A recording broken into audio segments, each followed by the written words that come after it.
Nuclear Power Ghana, NPG, Dr. Stephen Yamwa, says Ghana's target to have its first nuclear power plant by 2030 would depend on how swift the government concludes the Phase 2 requirements. He said the country delayed in completing Phase 1, which was expected to be done in 2017 but was finalized in 2019. Dr. Yamwa said currently the vendor engagements are being fast-tracked to avoid delay.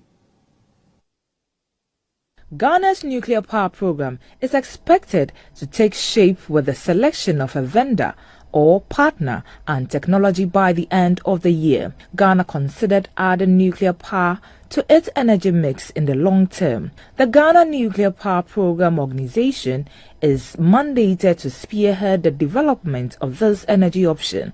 The country plans to install her first nuclear power plant by 2030 to diversify its energy mix with cheaper and more sustainable electricity production, according to the nation's nuclear regulator. Speaking with the media in Accra, Dr. Stephen Yamwa disclosed that there were 2 engagements with the vendors who visited the preferred sites to have an appreciation of the terrain. The construction phase alone, we've taken about 6 years, and so far I think it is UAE that has been able to do it in 6 years, as a newcomer country, as a foreign country.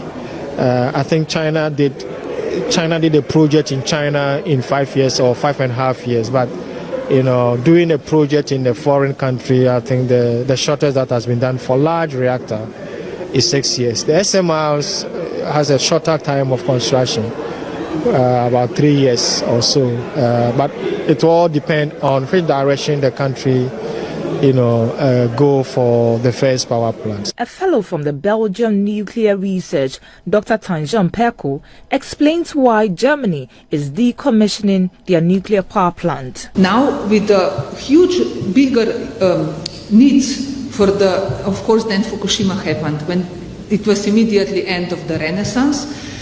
And the countries, like for instance Germany, some of them decided to step out to close down the nuclear energy program.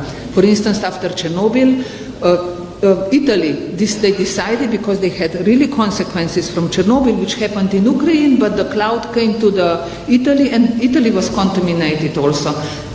Director of Nuclear Installations, Dr. Emmanuel Mpoma-Mwakun, said the Nuclear Regulatory Authority is on course to work out the mechanisms for the establishment of a decommissioning fund.